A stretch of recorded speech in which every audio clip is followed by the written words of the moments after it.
Warning, the Stone Age Gamer includes a lot of bad language. Cover your mother***ing ears.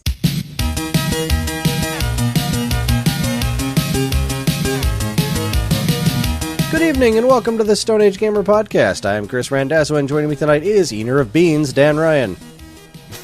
Nah, I'm just kidding. This week it's for John when he's a little older. What do you call a hooker fart? I don't know what. A prostitute. I get it. Took me a minute. When he's older. Anyway, it's the return of the SAG Summer Series. This year we're tackling the games that bested us during the previous PITAthon charity streams. And this time we're talking about Comix Zone for Sega Genesis, a game that absolutely punished the crap out of us. How do we feel about it now that we have a rewind button? Let's find out. Make sure you feed your pet rat because the Stone Age Gamer Podcast starts now.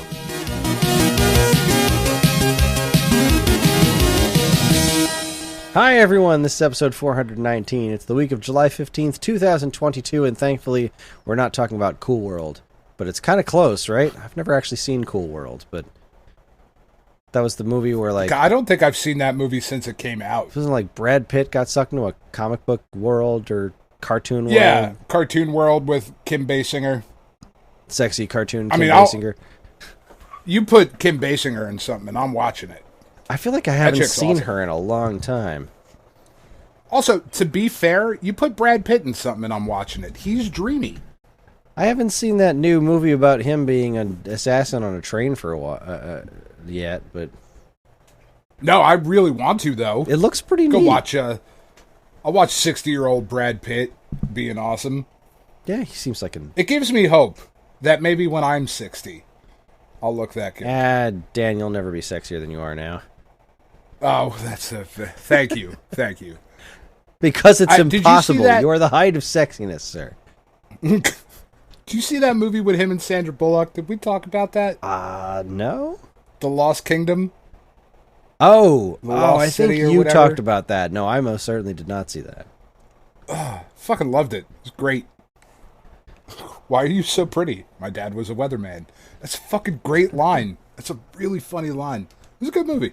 Kim Basinger hasn't done much in a while. She was in a short called Back Home Again as a voice.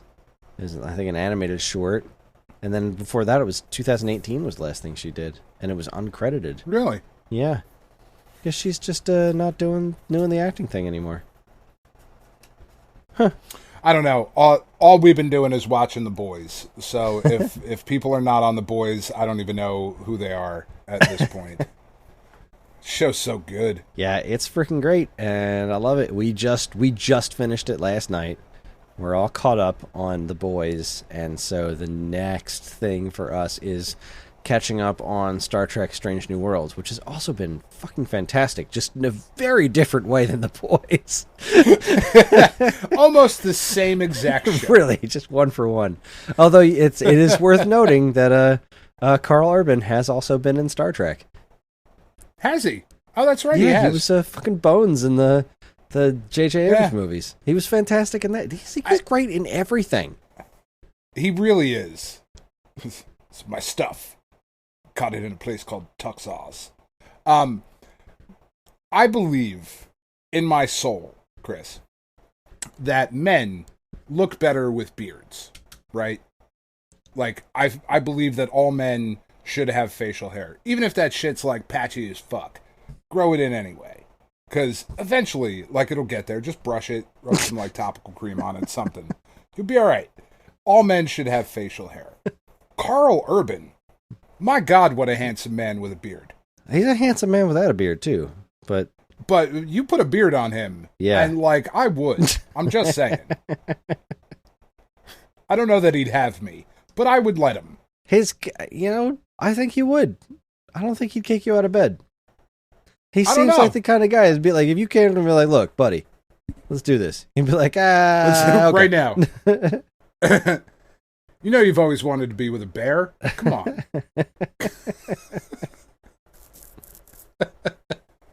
No, man, that show is great. I absolutely love that show. It really... What, the Star Trek one?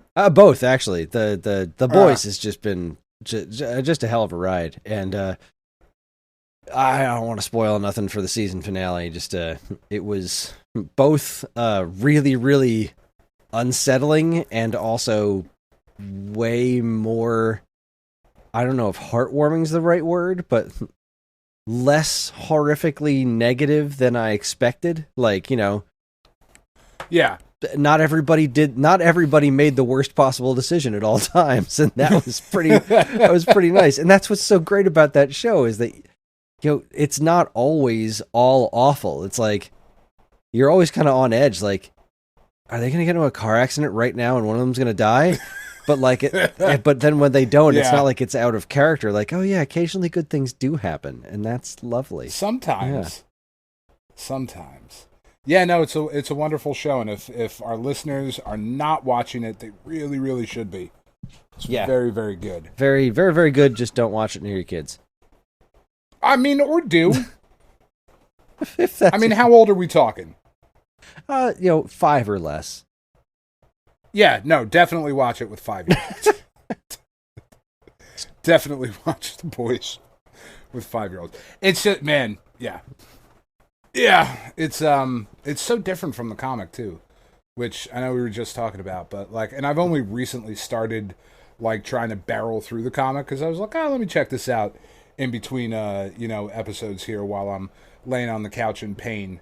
Because I haven't been able to play video games this last week because of how much pain this abscess has caused me in my tooth, legit, which is also why I'm telling you not to let your shit go too long. Oh, believe me, you don't have to tell me that. I am very, very aware of my teeth at all times. I have I think it's such a hard thing to quantify, right? But I think I have a very, very high pain tolerance. I have no cartilage left in my knees, yet I still run around like a fucking jackass. I've broken my left ankle 7 times, and that's all just cracked to shit. I think I have a relatively high pain tolerance. And this is the kind of thing that's kept me up at night thinking just get me a pair of pliers. I'm just going to rip the damn thing out. That would be better than what I'm... Door handle, yeah. Right? That would be preferable to what I am currently experiencing. It is very, very rare that pain wakes me up, and I haven't gotten a full night's sleep since last Tuesday. So, I haven't, I tried to, over the weekend, I was like, fuck, I really got to play, Comix Zone. Let me give this a shot. Because I beat it today. Because this weekend when I tried, I couldn't even focus. I was like, why is this game harder than I remember? That's not right. And I have a rewind feature. This doesn't make any sense. Fuck, let me play baseball instead. It's like, man, I can't hit anything even on rookie. I was just so fucking looped and just in pain. So I was like, you know what I can do though? I can read The Boys because I can compare their pain to what I'm feeling currently. So I did a bunch of that. That's mostly what I've done this past week. Laid on the couch. Yeah, I really for a couple. Like I said, I was able today. I'm feeling ish, better-ish, okay-ish. Everything has an ish at the end of it. So yeah, what have you been up to? Well, let's see. It's been a pretty eventful week as far as what I get to write for Nintendo Force this time. I think I told you I got the review for Portal 2, for the Which Portal is collection. Awesome. So I got to finish Portal 2 last week, and God, John just enjoyed the crap out of it. Watching that whole ending sequence, watching the whole damn game, and it just 100% holds up. There's a reason Portal 2 gets the award every year for being the best, because it's just so good. It's perfect. I still think the first game is more perfect, but the second one is it's a little shorter than I remember it. I definitely got through it faster this time than I did when I played it 11 years ago on Xbox 360. I feel like that took me a long time to get through, and I put a decent amount of time into it. I got stuck once and had to turn it off and come back to it the next day, but still, just an outstanding freaking game. I'm now playing through the co-op mode for the first time. I started it with Karen, and she thinks Portal's great, but she gets really, really anxious when she doesn't know what to do. In a video, like, she feels like everyone's judging her for not being good at it, and like, honey, we're literally in the tutorial stages. You're supposed to be learning how to do this right now, and she just got really stressed out by it. So I started it with John tonight, and that went way faster.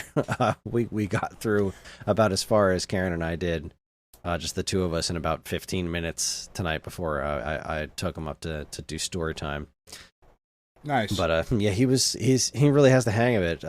He has been building Portal stuff out of Legos.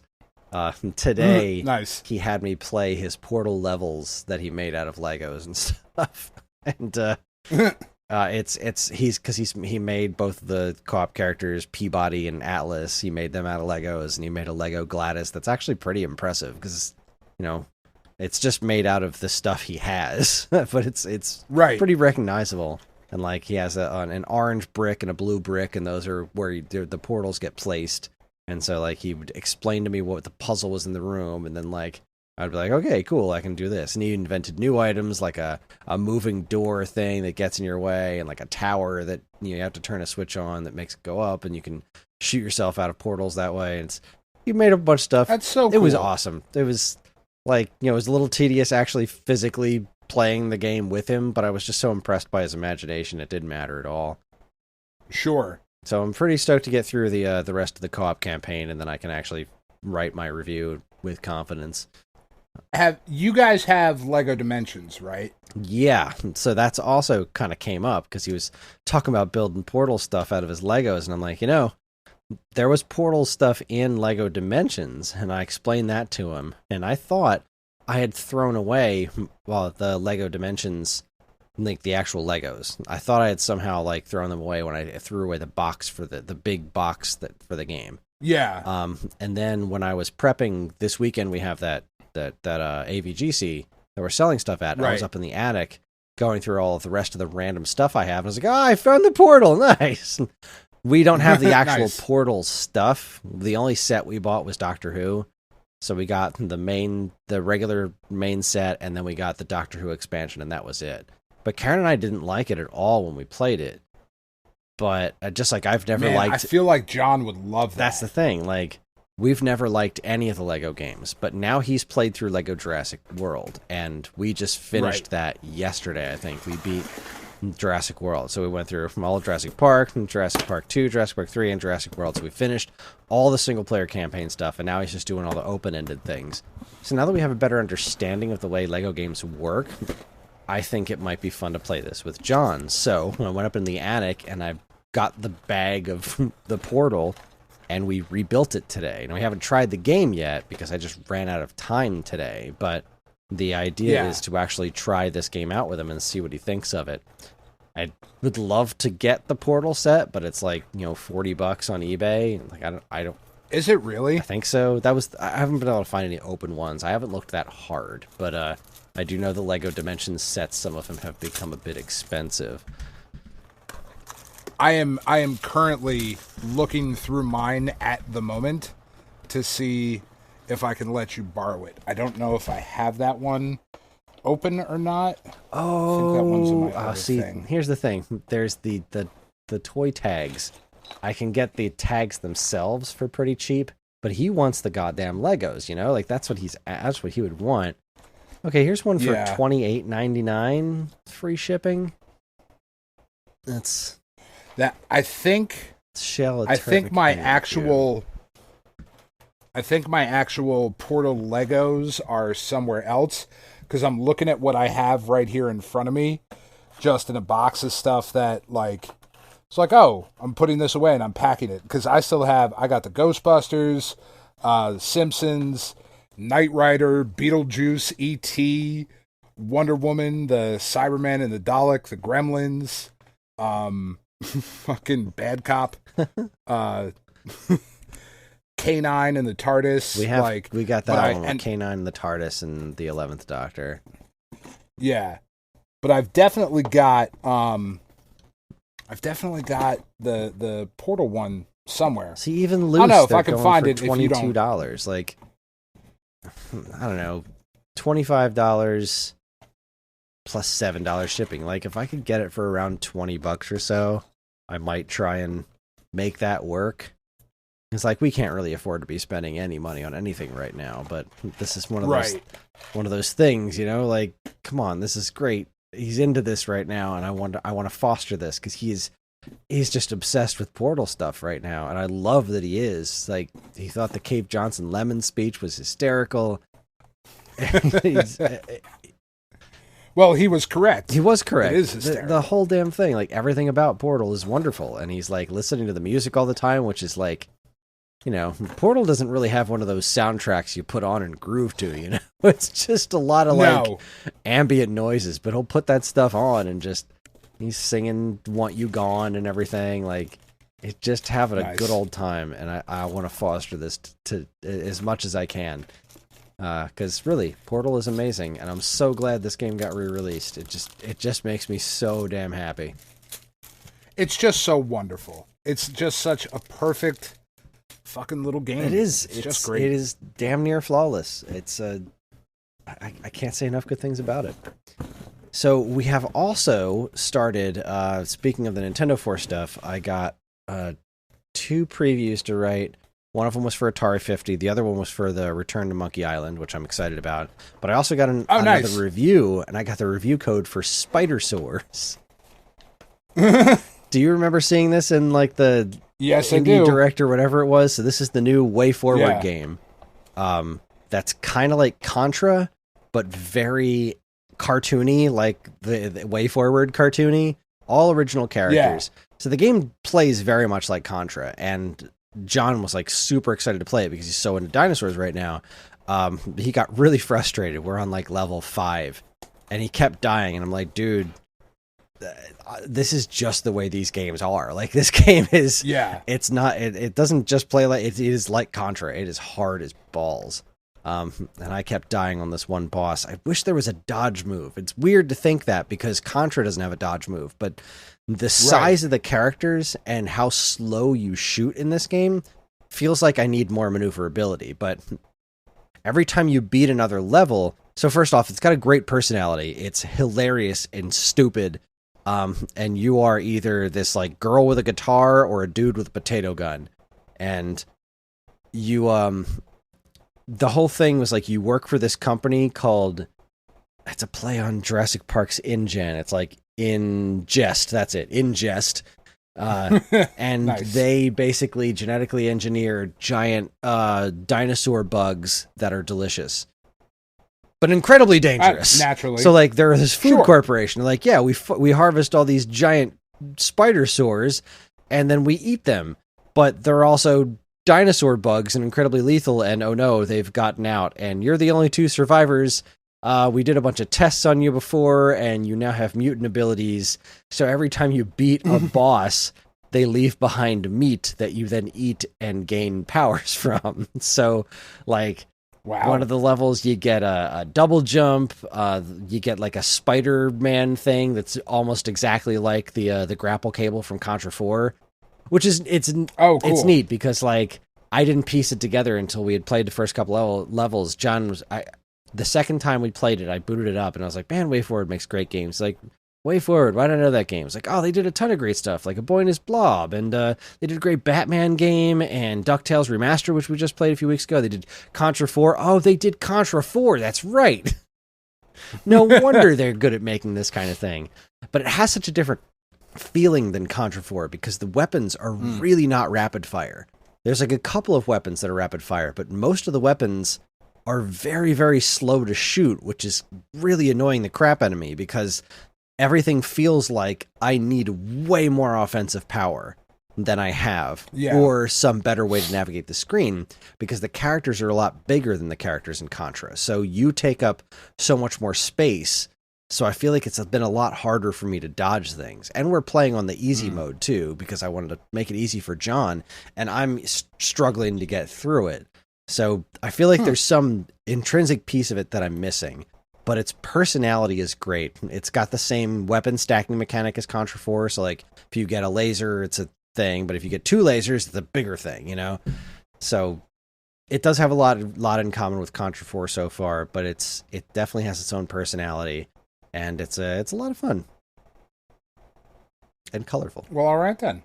10 out of 10 would play again? Yeah, sure. Would play again, not so sure about that 10 out of 10. I've been playing. I played Ninja Turtles with some friends. They actually just texted me again to see if I was available. A couple of my friends were playing Turtles online. We're trying to beat it on hard mode now. Nice. Yeah, it was pretty good. I finally got to play as April because I'd been intentionally not playing it again until I get the Switch version to play with my family. But right. When my buddy Greg calls and it's like, "Yo, me, Sean, and Perrine are playing this online. You should jump on and play with us." I'm like, "Okay." Yeah, I twist my arm. So going through it on hard mode, when I played through it the first time with our SAG friends, I was Donatello. This time I picked April, and she's freaking great. I was racking up some amazingly good combos with her. I got this one pair of Mousers trapped against a wall in an infinite combo, and like everybody was just watching me. I was like, I'll stop at 150, okay? So I just kept going. I think I topped out at like 155, and then I let them fall. I was like, all right, I'm moving on. Because it was an infinite combo, and everyone was watching. But we were having a ball, but man, it's hard on hard mode. It's good. Yeah, very good. Be. It's you take a lot more damage. We were dying left and right, but we were getting pretty far. I think we were more than halfway through when we were playing the other night. But that game's so goddamn good.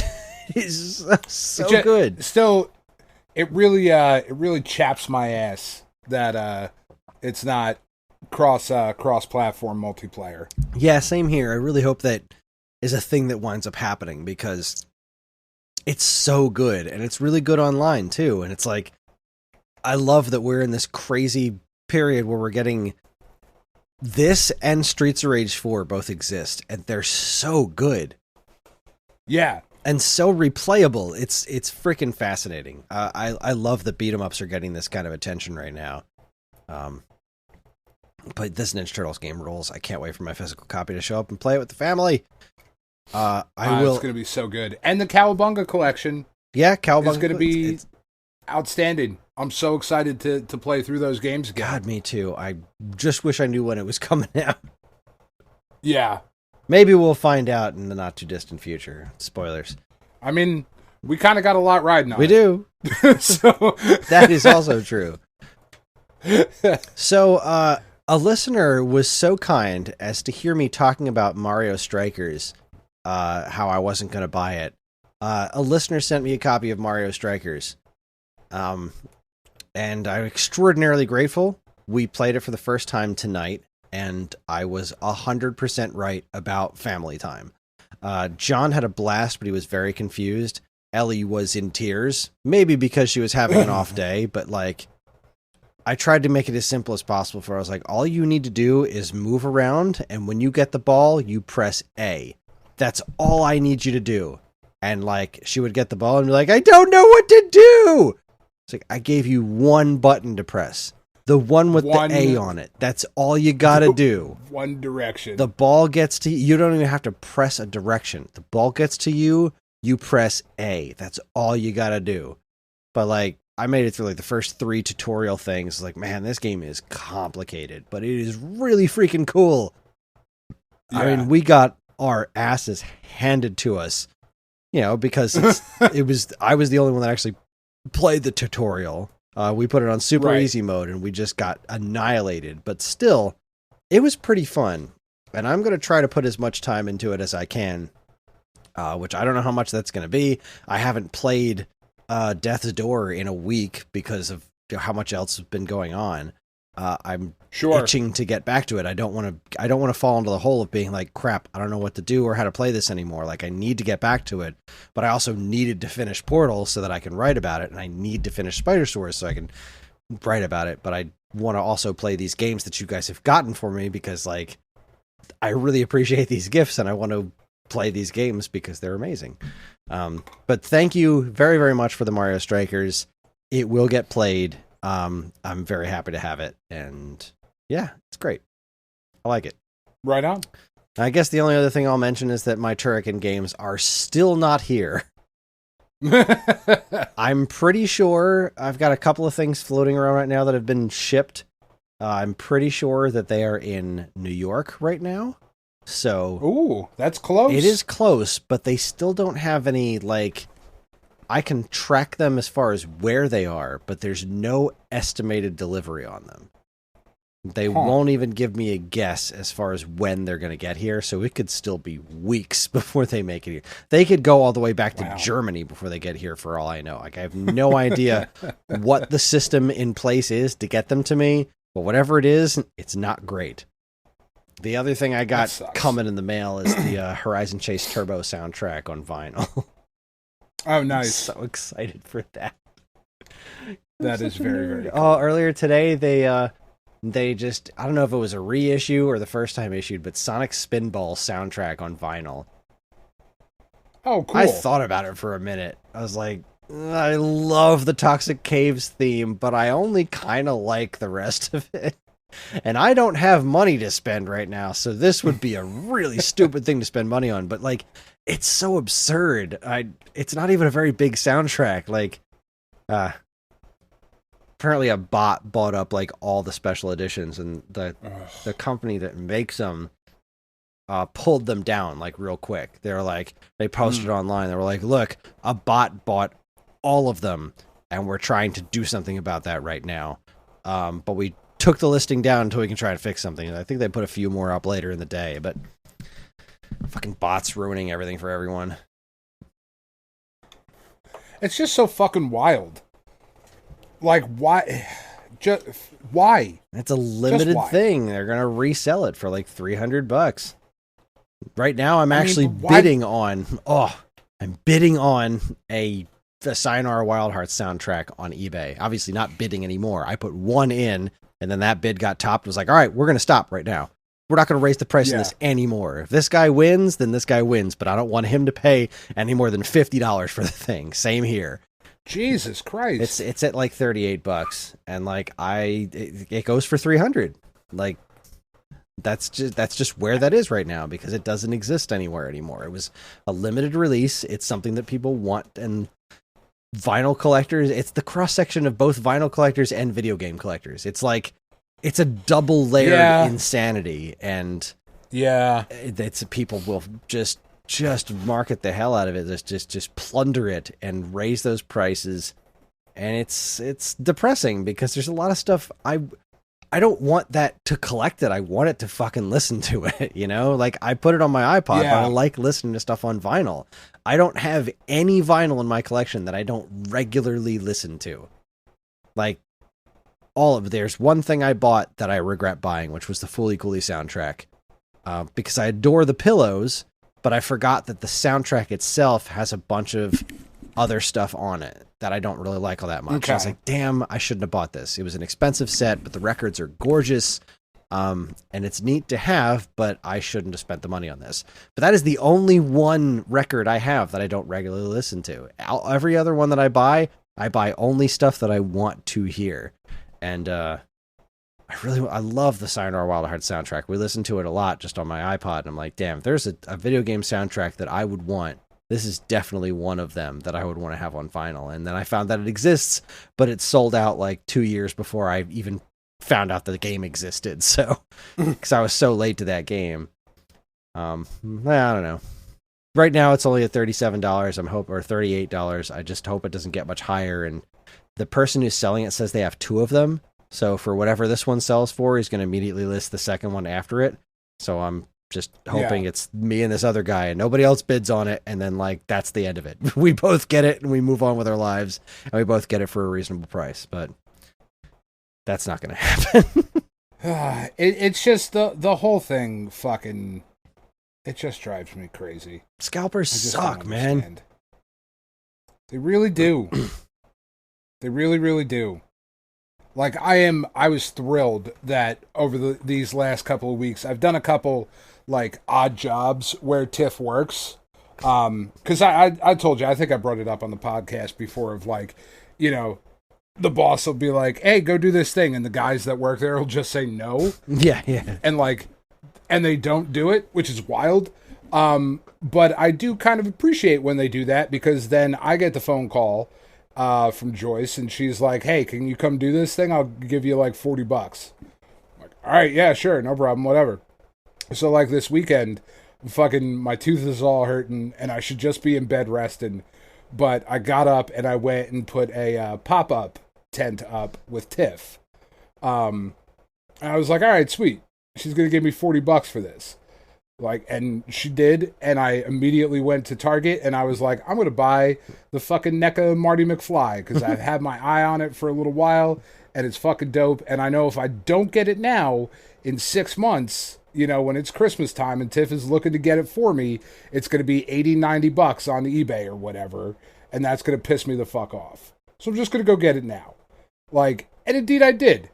And it's sitting here, and I'm looking at it, and it makes me awesome. I've picked up like a ton of NECA figures this year.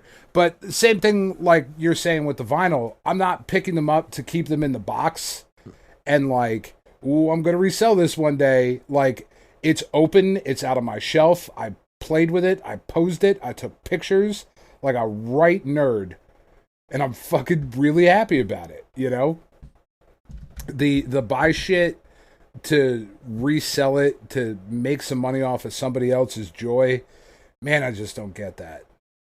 Yeah, I just don't get that. I understand selling stuff that you've had for a while, like what you're going to do at AVGC. When I sold Suikoden 2 to one of the Stone Age Gamer guys a couple years ago, I mean, if I was in it for the money, I would have held on to it, but I'm not.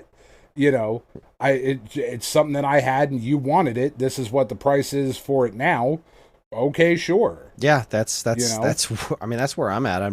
I went through and priced everything. That was a lot of my week this week, which is another reason why I didn't get to play as many games as I wanted, was because I was working on pricing everything for this for AVGC, and like I'm just looking at price charting for everything I have and just aiming for $5 to $10 less. Like, all right, whatever this is, I just want it to go. I want it to sell. I don't want it anymore, and I don't want to rip people off. I also want to get money because I need money, but also I don't want to rip people off. I don't want to bring this shit home. So it's just weird. Like, I went through and put our Funko Pops in the collection estimator app, and my Funko Pop collection, which isn't crazy huge, like between me, Tiff, and the kids, we have 174 pops. Okay, which sounds like a lot, but really isn't. You know, when you see some people's Funko Pop collections, certainly not what Evan used to have. But like Jimmy, Quentin Tarantino from Pulp Fiction, right? Just a ridiculous. I collect Funko Pops of men with cups. I have like a whole bunch of dudes drinking shit. Like, it's a very weird sub collection within the Funko Pop universe. But Jimmy from Pulp Fiction, I don't have Jules, I don't have Vincent, I don't have Mrs. Mia Wallace, I don't have fucking Butch, any of the rest of them. I have Jimmy, and that one is worth $110 right now. You know what? Here's a weird one. Fucking kidding me? When I was pricing my stuff, I ran out of room on my Super Nintendo shelf, so I was like taking off the games I don't care about anymore. I was like, well, I'm just going to sell these because I got stuff in a collection a long time ago. I just needed more boxed Super Nintendo games to fill up a couple of shelves. And I was like, well, True Lies for Super Nintendo. The fuck do I want True Lies for Super Nintendo for? I don't care about this one. Sure. So I'm pricing stuff, and I get to True Lies. I'm like, I'm sorry, $150 goddamn dollars? What? Why? For True Lies, I mean, I have no idea. Maybe it's an uncommon game, but fucking weirdo complete in box copy of True Lies for Super Nintendo goes for $150 goddamn dollars. That's so wild. I'll tell you what else is wild. All right, two things. You reminded me, Mike Sheridan and apparently several other people. That guy. They're looking for apparently the Eddie from Stranger Things. His pop is really hard to find. Oh yeah, impossible to find. Which is a bummer because Eddie's awesome. Eddie is awesome. But I also just learned earlier today that the girl who played Robin was Ethan Hawke's daughter. Yeah. I also did not know that her mother was Uma freaking Thurman. She is 100% the amalgamation of those two people.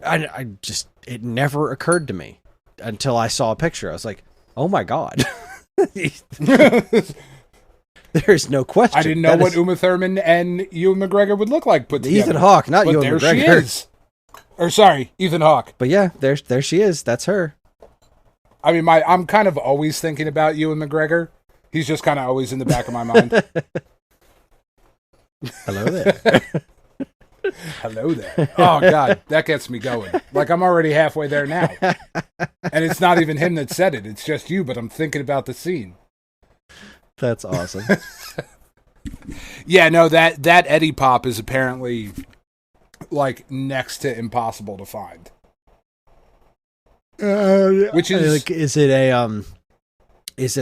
it one of those things that's like, they didn't think this character would be as popular as he is, or that they knew he would be that popular, so they intentionally made him rare? I don't know. Funko really doesn't do that kind of shit. Like, they don't short print things a ton. From what I understand. I could be totally making that up, but from what I understand, like, historically as a company, they release a set. And like whatever sells. One of the issues is that the Eddie with the guitar it was a Target exclusive, and it's going, like, I'm looking on the Funko app right now, it's going for $105 already. Wow. Now, what Funko also does though is that they will go back and reprint shit. Oh, well, that's good. So, like, not always, but sometimes they will go back, or like they'll unvault things and like put them back out. But yeah, it was a Target exclusive. There were a ton of really cool Stranger Things pops that were Target exclusive, like Blacklight pops and whatnot, that were really cool. But yeah, if anybody sees it, pick it up so we can get it to Mike. Seriously. Also, but like, only spend $10 on it. Don't spend any more than that. I love that the actor actually played that song. Like, oh, that he played Master of Puppets? Yeah, he actually did that. That was awesome. That's so good. It was so fucking good. Yeah, I love that show. It was so good. It was so goddamn good. And there's folks out there that complain about it. There are folks out there who complain about everything, honestly. Sure. Isn't it weird how the internet's really turned on Taika Waititi right now? Like, have they? Oh my God. People are hating on Thor and hating on him because, like...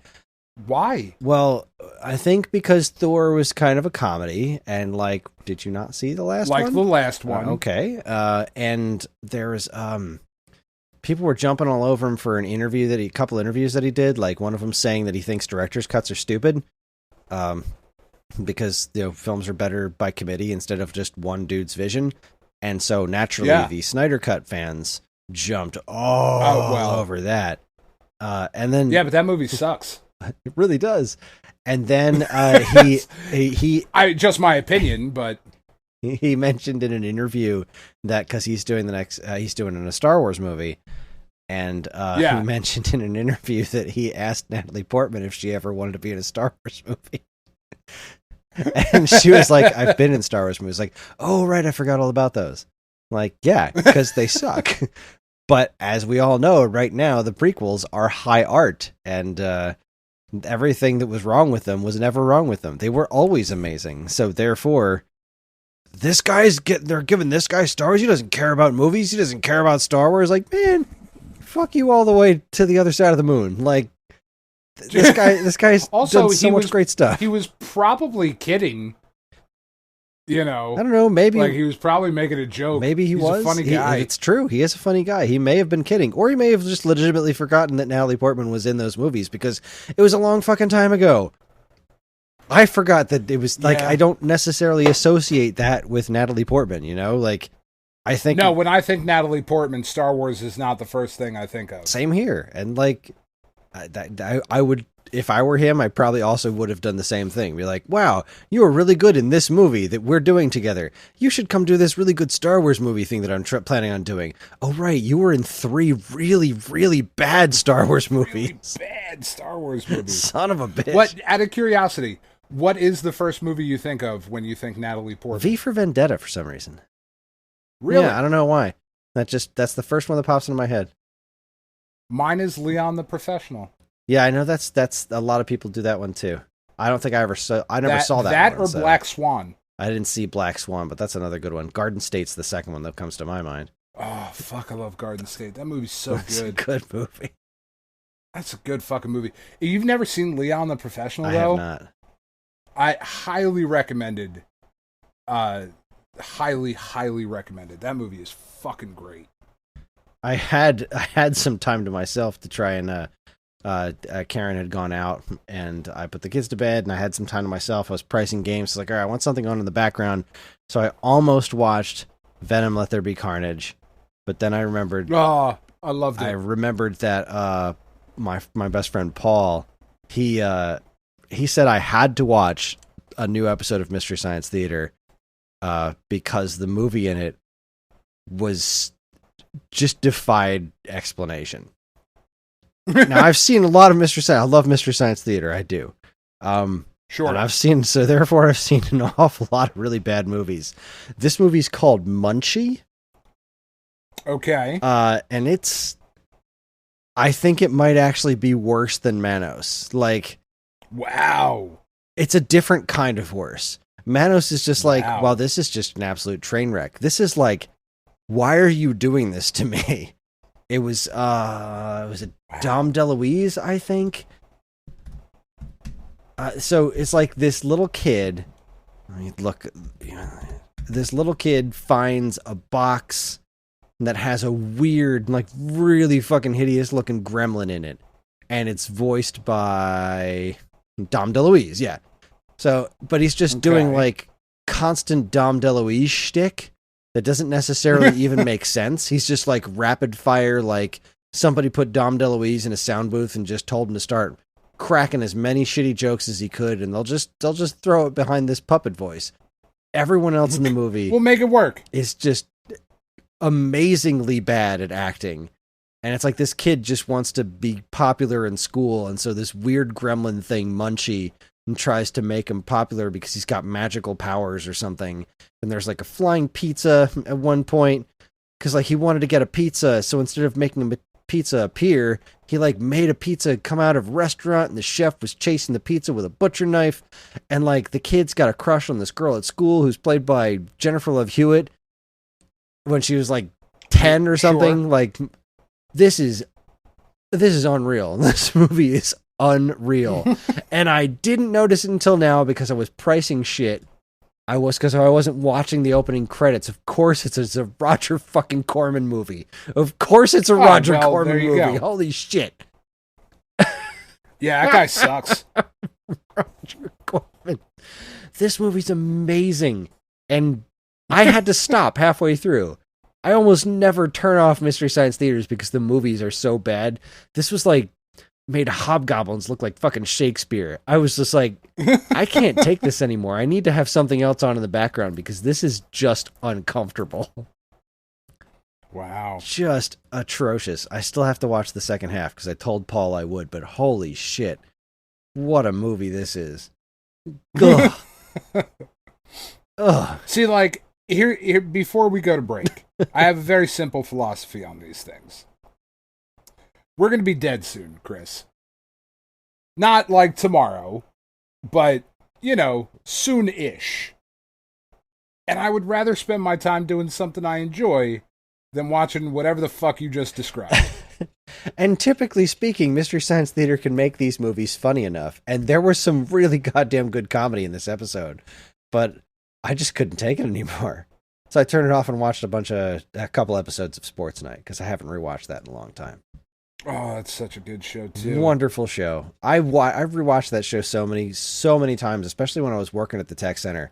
I had TV on like all the time in the background because the work I did didn't require me to think about words. It was all like formatting and stuff. But yeah, boy, oh boy, this I can't do that anymore because everything I do now involves like actual writing and thinking about words. So I can't watch TV in the background. I can only listen to music. But I used to watch all the Aaron Sorkin shows like back to back to back to back to back, like, and just be like, all right, this Studio 60 even because who cares?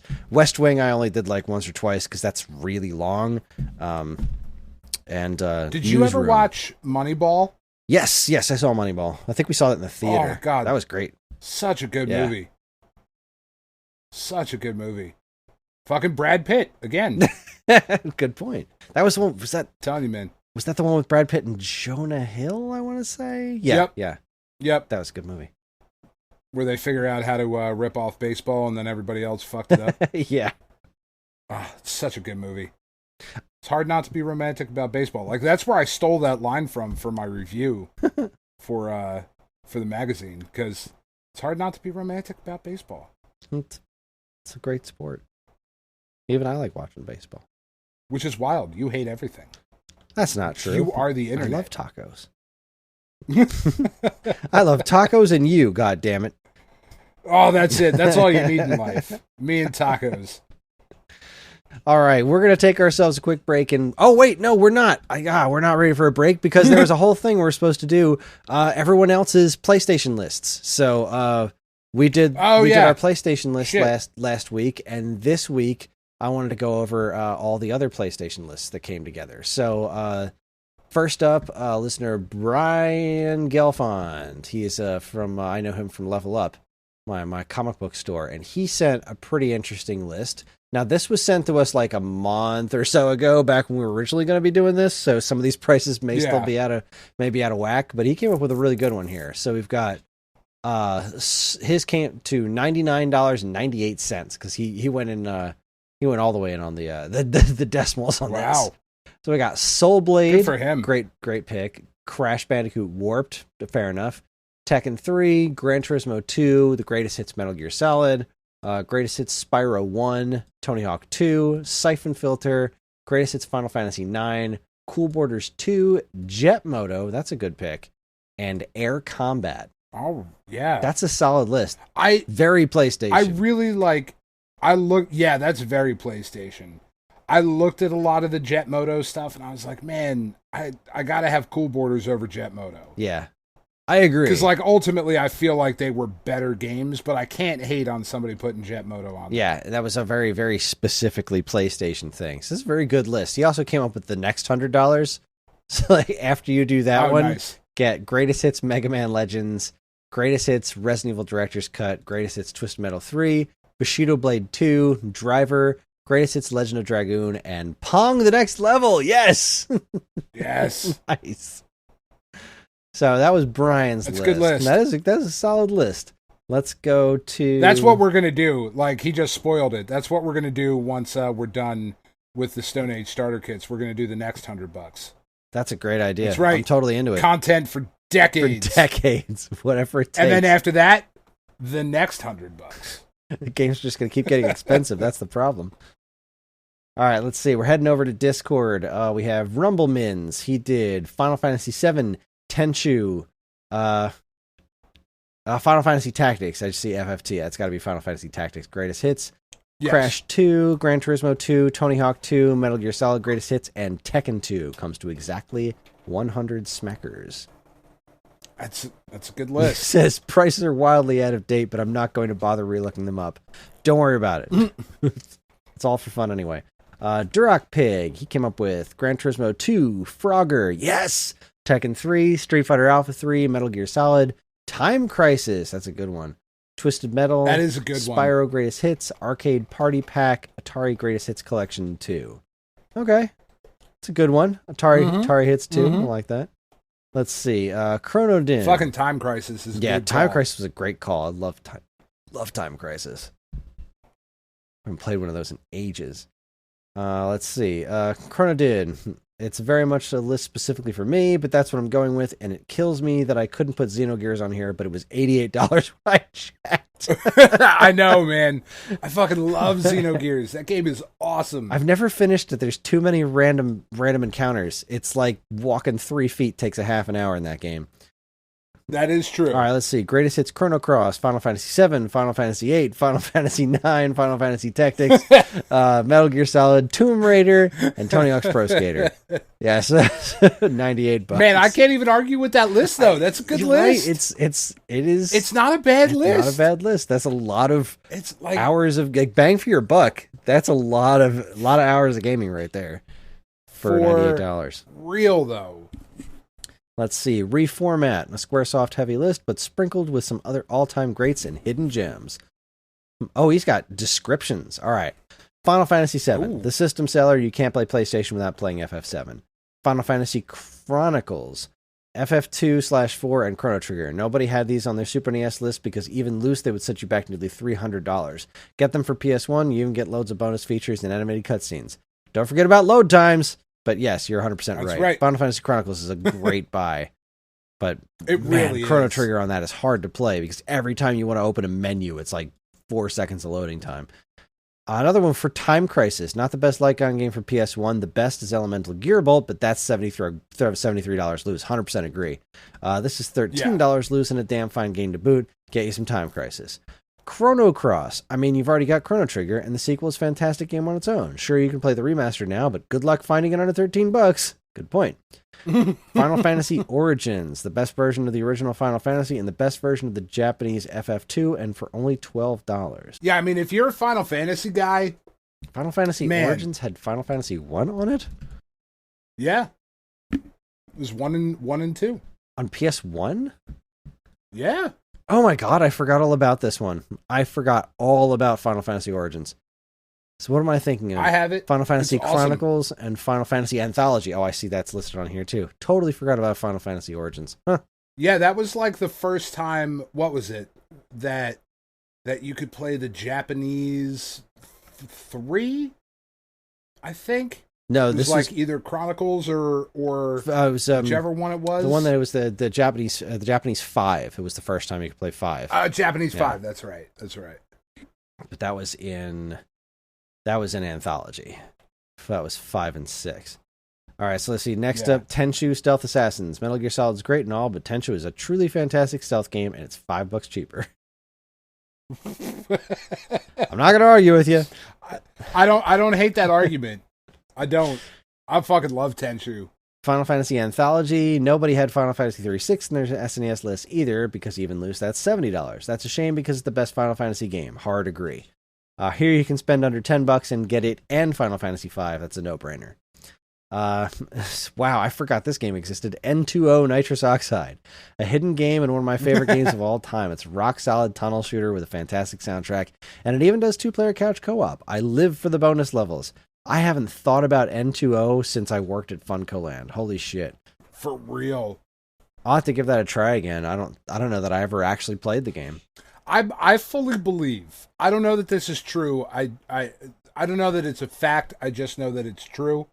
To steal from Bill Maher, all of us who are old enough to be considered retro gamers or interested in retro gaming, we all have a specific racing game that is like our shit.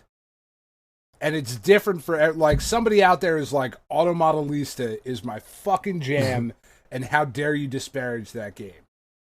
Automodelista was cool as shit, man. That was the Capcom one with all the cel-shaded one. Cel-shaded one. That game was cool as hell.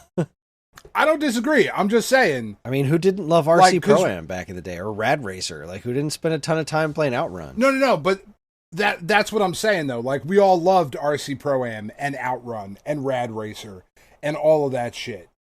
But, like, there's that one for a later system where it just, like, it hooked you the way that the old games did. You know, like Horizon Chase Turbo is yours. Yeah, that for me it was Horizon Chase Turbo. Yeah, for me, been since the old days. It's I'm trying to even remember the name of it, because the first thing that popped into my head was Midnight Club, but that's not it. Tokyo Extreme Racer 0. Yeah, that one. Tokyo Extreme Racer 0. That was the one for me. Of like, I don't know why I love this game. This is not a thing I'm into. But I'm customizing cars and I'm racing people and flashing headlights. This is fucking great. Well, all right, we got one more from Matt, Tiny Matt. Here's a list of games I enjoyed the hell out of when I got my PlayStation. Mega Man X4, Greatest Hits, Moto Racer, Final Fantasy Anthology, Tony Hawk's Pro Skater, Tomb Raider, Final Fantasy IX, Twisted Metal 2, Spyro the Dragon, Gran Turismo 2, Bomberman Party Edition, and Siphon Filter. Fuck. Yes, Siphon Filter. Sorry for the FuncoLand pronunciations. You got Siphon Filter? You never seen the word siphon? It's okay. It's fine. It's fine. Yes, we have siphon Yes, we filter. Yeah, we have. Here you go. Here's your siphon filter. I also just looked it up. Spoilers for my PS2 list when that comes out. Tokyo Extreme Racer Zero is $7. It's definitely on my list. Definitely. Worth every penny. Oh, boy. All right. Well, with that said, I think now it is time to take a break. We're going to take ourselves a quick break. When we come back, we're going to talk about Comix Zone for Sega Genesis and how we feel about it now that we've finished it, or at least hopefully finished it. You're listening to the Stone Age Gamer game. You're listening to something. You're listening. Good night. Listening to some shit. You're listening to the Stone Age Gamer podcast from geekade.com. Stick around.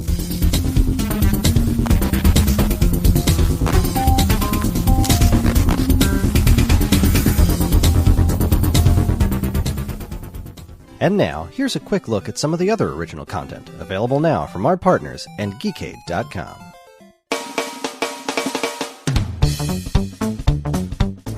Unique New York. First up, Weekend Rental has hit a major milestone. The podcast is officially 5 years old, so the gamers spend some time reminiscing about the good old days, how far they've come, and what's in store for the future. Plus, strange doctors and even stranger things, turtles of the Teenage Mutant Ninja variety, and a whole lot more. Don't miss Weekend Rental, episode 129. The gamers kick the tires. Next, did you know that there's a True Lies video game? Of course I you did. did. We just talked about it. Yeah, you mentioned it a couple minutes ago. I listen when you talk. Did you also know that it's weirdly expensive? Why, yes, because I just talked about it, and I didn't know I was Yes. going to talk about it. I didn't know it was going to casually come up in conversation before I wrote this commercial. But anyway, the real question should be, is True Lies for Super Nintendo any good? And thankfully, our friends at the SNES Podcast are here to answer this age-old and very important question. Be sure to tune in to the SNES Podcast, episode 193, True Lies, for your 16-bit Schwarzenegger fix. Love 16-bit Schwarzenegger. It's the best. Finally, Sparkcast crew. The Sparkcast crew. God damn it. Finally, this is why you and I can never do Weekend Update. Like, I know this is what the whole podcast is, just one big audition tape for us to eventually take over for Colin Jost and Michael Che. I don't know that it's going to happen, though, Chris. I don't know. I wanted to. I've been holding out. That is, like, I don't know how many things you have on your bucket list. Going to a live SNL taping, that I think is like the only thing that I feel like is actually achievable on mine. Huh. But man, do I want to go. Really just, that's some shit I want to see happen. That has nothing to do with what I'm talking about. Finally, the Sparkcast crew has decided to review the entirety of the Mighty Orbots series. Yes, all 13 episodes, plus the pilot.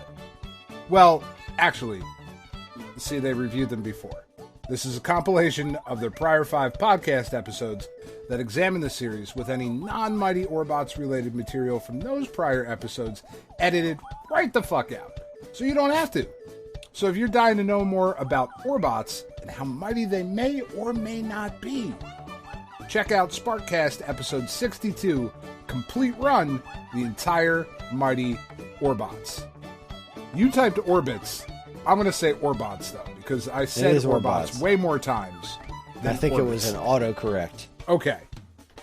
I'm going to blame that one on Google. Anyway, for all this and more from us and our partners, be sure to keep your eyeballs on geekade.com.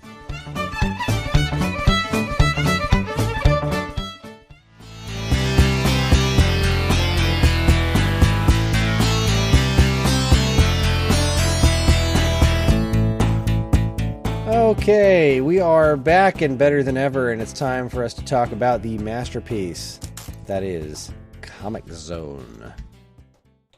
Now, 17 years ago, this game kicked our ass when we did it for the PITAthon. I don't know that it was 17 years ago, but it feels like it might have been. It definitely feels like a lifetime ago. This was a Sega Genesis game that was released in North America on August 2nd, 1995. And it is one of the coolest damn concepts for a video game I've ever seen, and it's also one of the... It's just so punishingly difficult. I've never gotten anywhere. I never really got anywhere in it. At least I didn't feel like I had got anywhere in it. We got more than halfway through when we did it for PITAthon at Evan's apartment, right? Yeah, I think that was Evans or Matt Much's. I can't remember where we played this one. It was definitely Evans. We got pretty far, and this is something that So this game just came out on Nintendo Switch Online, so now it has a rewind button. And what's great about the rewind button is that it basically nullifies the bad design that's in this game, which is not a lot. The only thing that's really, really genuinely bad about this game is there's a lot of insta-death things. Yeah. And like insta-death is like, it's fucking game over. Start all the way over again. You got no chance. Yeah. If you take, you get through all of level 1, you take a jump and that little bird thing knocks you into that pit. That's it. Your game's done. Yeah. And it's like, that kind of bullshit just permeates this entire game. But so having the rewind feature let me get around that stuff. And it was like, oh, okay. This is actually pretty good, and I've gotten really close to finishing this game before. Yeah. I think I've made it on my own, playing this game in my lifetime. I think I've made it to almost, I think like the second to last level was the farthest I've ever gotten. When I finished it, I was like, oh my God, I actually got pretty far in this. So, yeah, I know. When we played it for PITAthon, we got up to the second boss. And neither you or I figured out during that time, or we had forgotten during that time, I don't know which of those is more accurate, to knock him into his nails after you have jumped over them and they are stuck in the wall. Yeah. That was where we died. Yeah. Each time. And that's the second to last boss. Like there's only 2 more stages after that. And, yeah, it's not an extraordinarily long game. And spoiler alert, the last boss is super fucking easy.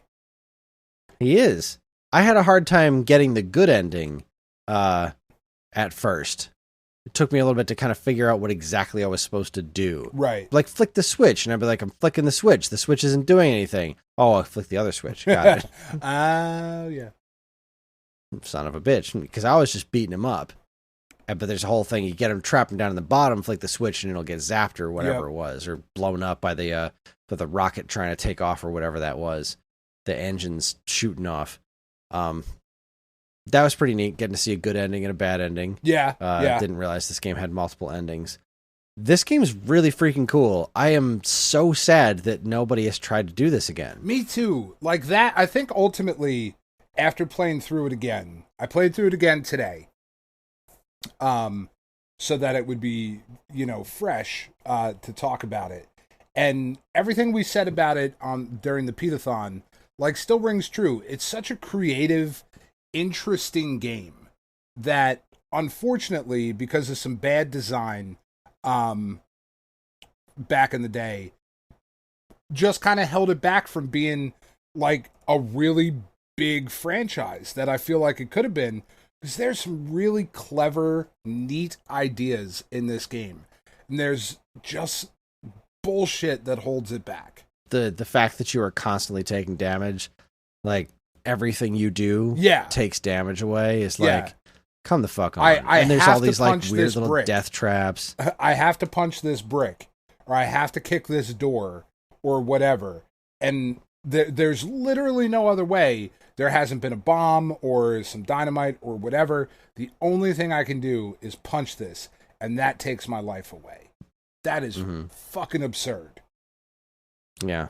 That's absurd. I tell you what's occurring to me right now, though, is that this has to be the next game that Lizard Cube tackles. Oh, my God. Can you imagine? I don't know why I never thought of it before now, but they're doing all these Sega properties, and they just completely nailed Streets of Rage. And the problem with, I think the other problem with Comix Zone, besides just being on a design thing, this game is just, it's way more 90s. It's too 90s for its own good. The, sketch turner and, the kind of, the sexy woman or whatever. Yeah. It's so 90s Image Comics, I am sad that his name is not Page Turner. That makes me really sad. I know Wired Sketch, but Paige Turner is Paige Turner, I mean, better name. Really, he should have a daughter named Paige Turner. He really should. That would be great for a sequel. I'm just like, I feel like this whole game should be drawn by Rob Liefeld, you know? Like that's how this feels. Like the character design for Sketch Turner is just like, he's so 90s and extreme with his ponytail and finger gloves and like, damn. But it just it works though. It does like work. It really does work. It's I fucking love this game. I do. I love the fact that this hasn't been ripped off wholesale, at least in any way that I know of, is astounding to me. Like, in the world of indie games, taking these kinds of concepts and doing them right, like, the way this game looks with all the panel layouts, like, everything is on the page of a comic book, but also each panel that you're in has its own multi-scrolling. Like, the panel itself is its own unique world. Yeah. And the way you jump between the panels, and sometimes you can kick guys through panels. It is such a cool idea, and it works incredibly well. This game's personality is what carries it. Like, it's got a semi-decent fighting system built in. Like, you can do a handful of different moves. Like, it's more complex than just mash buttons. Oh, for sure. It's just that it's so poorly programmed. There's so many times where you'll just be like punching or kicking through enemies that wind up like their hitboxes aren't where the rest of them are, and like, that's not weird emulation on NSO. That's just the way this game is. It is jank. It's very jank, similar to like Sonic Spinball. And that was really it's that kind of stuff that held me back from loving Sega the way that I loved Nintendo, is that a lot of Sega games have this bit of jank to them. Like, no matter how great the ideas were, something always felt kind of unpolished about it. And that gave a lot of games a really great personality. But I always felt that it kind of held them back. This game, man, it's such an American game. It's very much not Japanese property, but like, you're a friggin' comic book artist with a pet rat who gets sucked into his comic book world. I like how the end of it is just like the bad guy going back into the comic book. Yeah. It's like, he could have just closed that book and left. It's like, no, I'm coming back in to fight you. Like this isn't going to go poorly, but that's such a comic book villain thing to do. Oh, for but sure. Still, like, this whole game is so almost amazing, but also like broken as fuck.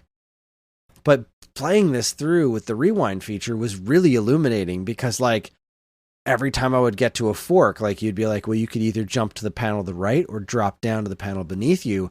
I would take one route, then rewind and see what the other route was. Oh, yeah. Just kind of map out the route and be like, okay, which one of these is better? I absolutely love this game with the ability to rewind. And I think that if somebody does take a shot at it, having rewind be a part of it even makes sense conceptually, because you can go back and reread panels in a comic. If you like zoned out while you were reading something, like, wait, what did that say? Incorporating something like that into it, I think, is a really cool thing.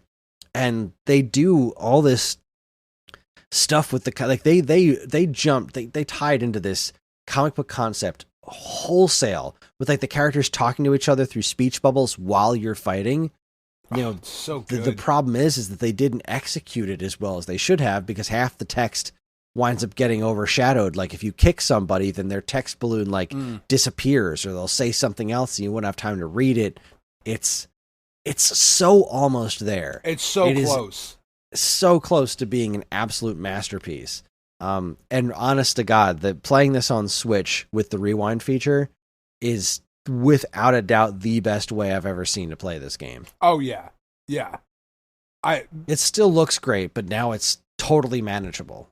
Well, that's one of the things that really shocks me about this game. I don't know that this is the best looking Sega Genesis game, but I don't know that it isn't. This game looks incredible.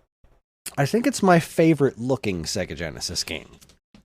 Like, Rocket Knight Adventures is really high up there too, but I think that just because of the concept of this with the different comic book panels, the creativity of the backgrounds, it would have been nice for there to be more monster types, like more different kinds of things to beat up. Yeah. But outside of that, like it animates gorgeously, you know, when it's not being janky as fuck.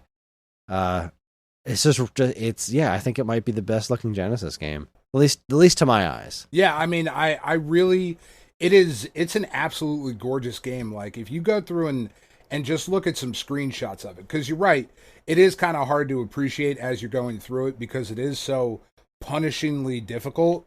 Like, if you get hit, you start getting hit and you don't stop getting hit. It's like, motherfucker, God damn it. You know, so like, it's really hard to appreciate everything that's going on in the background. So if you like look at some screenshots of this game, there is just a ton of awesome artwork that is on display in this game. And the way it moves, the way it animates, the way he goes through the gutters of the comic book pages to get into the next panel, it's just so fucking clever. Oh man, I really, really honestly love this game. And you're right, playing it with the rewind feature without the punishment of like, just let me enjoy your game, Sega. Why did you make it so that I can't enjoy it originally? Now that I can, like, man, this game is really good. It's really, really good. Yeah, it has so much of the right stuff built into it. It just dropped on the execution a bit. The way the hand comes in and draws the enemies that you're about to fight. I love that bit. That's so cool. And it just makes me think, like, how much cooler could this be if there was a new version of it? Like, I'm so sad that this game never got a sequel, because it gets re-released all the time. Like, it's not like this game hasn't had its fair share of, like, there was a Windows port, there's a Game Boy Advance port that's kind of terrible. But still, like, this game is well known. It's on like every Genesis collection. Exactly. Like, I can't believe that they never followed through with this as far as turning it into more of a thing, because it's like, it's got so much potential as a concept. And thinking of like what Lizard Cube would do with this, because like they're the ones to do Sega brands. Like, between Wonder Boy and Streets of Rage 4. Yep, I now want Comix Zone and Kid Chameleon done by Lizard Cube.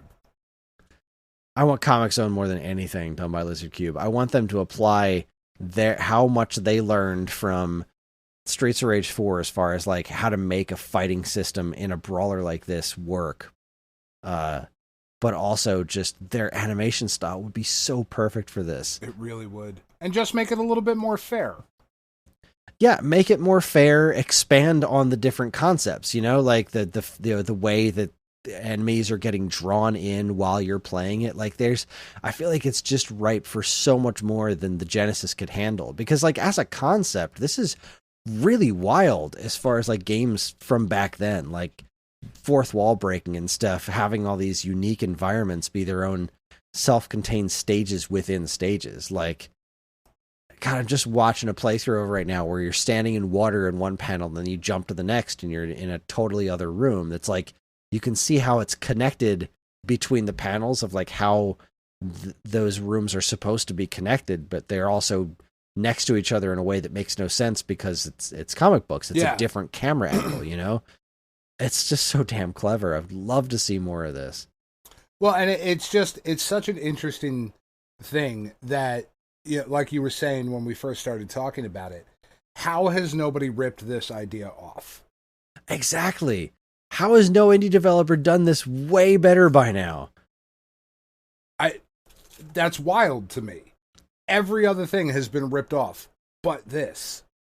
Yeah, seriously. Like, if there's a game concept that has a cult following that the company has never followed up for whatever reason, like somebody out there has been like, fuck it, I'm just gonna make my own with slightly different characters.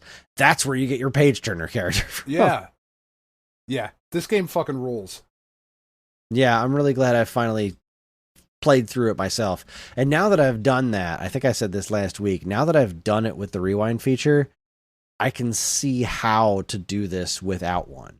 Like, that I know what the tricks are, the actual process of getting through this is totally manageable.